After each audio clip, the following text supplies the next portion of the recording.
Hi అండి. నా పేరు వంశీప్రియ. నేను శ్రీజసీసీలో 2024లో జాయిన్ అయ్యాను. యాక్చువల్‌గా ఎన్నోసార్లు నేను అటెంప్ట్స్‌లో 0.1, 0.25 మార్క్స్‌లో పోయాను. కానీ ఇది నా లాస్ట్ అటెంప్ట్. ఈసారి కెనరా బ్యాంక్ కస్టమర్ సర్వీస్ అసోసియేట్‌గా క్లర్క్ చేశాను.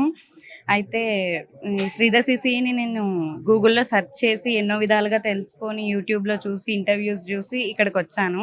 ఇక్కడికి రావడం వల్ల నా స్పీడ్ చాలా ఇంప్రూవ్ అయింది. మాక్ టెస్ట్ చాలా హెల్ప్ చేశాయి. శ్రీధసీసీ ఎక్స్‌ప్లనేషన్స్ కూడా చాలా హెల్ప్ చేశాయి. నా స్పీడ్ ఇంప్రూవ్ అయింది. యాక్యురసీ ఇంప్రూవ్ అయింది. చాలా హెల్ప్‌ఫుల్ అయ్యాయి. ఈరోజు నేను ఇక్కడ ఉన్నానంటే బై గాడ్స్ గ్రేస్ అండ్ నా ఫ్యామిలీ సపోర్ట్ అండ్ శ్రీధసీసీ హెల్ప్ వల్ల. Thank you so much. And Sudheer sir explanations వల్ల చాలా క్వాంట్లో చాలా ఇంప్రూవ్ అయ్యాను. And thank you so much. And ఈరోజు నేను ఇక్కడ ఉన్నాను అని అంటే ఎంతోమంది నేను బీఫామ్ గ్రాడ్యుయేషన్ అయినా కూడా బ్యాంక్లో ప్రిపేర్ అవుతున్నావా అన్న వాళ్ళు కూడా ఉన్నారు. వాళ్ళకి అప్పుడు నేను సమాధానం చెప్పలేకపోయాను. ఈరోజు ఐ హోప్ వాళ్ళకి సమాధానం దొరికింది అనుకుంటున్నాను. Thank you Sridhar CC.